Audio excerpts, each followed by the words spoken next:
Les entreprises américaines Westinghouse Electric et Bechtel ont signé lundi, 28 avril, un contrat avec l'entreprise publique polonaise Polski Elektrownie Jądrowe, PEJ, pour poursuivre la conception de la première centrale nucléaire du pays, après l'expiration d'un premier accord à la fin du mois de mars.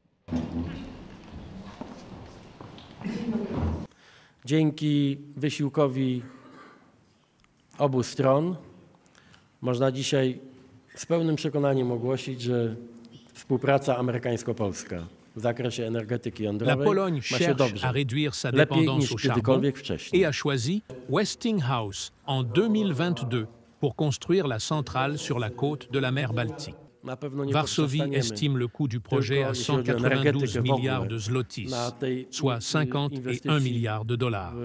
w moim ukochanym regionie.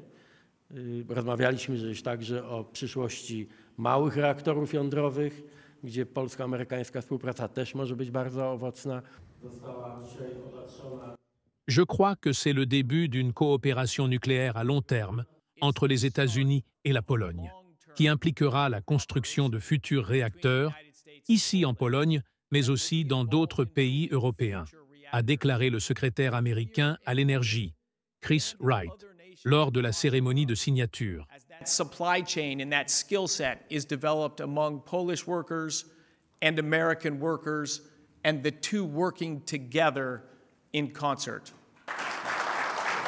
Le Premier ministre polonais, Donald Tusk, a précisé qu'il avait discuté avec Wright de l'avenir des petits réacteurs nucléaires et de la coopération dans le domaine du gaz naturel liquéfié, GNL. La Pologne dépend du gaz naturel liquéfié américain pour diversifier ses approvisionnements en gaz. PEJ doit encore négocier un contrat d'ingénierie, d'approvisionnement et de construction, EPC, avec le constructeur, mais cela nécessite l'approbation de la Commission européenne pour une aide publique de 60 milliards de zlotys, environ 16 milliards de dollars, dont bénéficiera le projet. La Pologne vise à obtenir l'aval de l'UE d'ici la fin de l'année, afin de commencer la construction de la première unité de la centrale en 2028 et de l'achever en 2036, soit 4 ans plus tard que prévu initialement. La centrale, qui bénéficie déjà du soutien d'institutions financières américaines et canadiennes, devrait être pleinement opérationnelle d'ici 2040.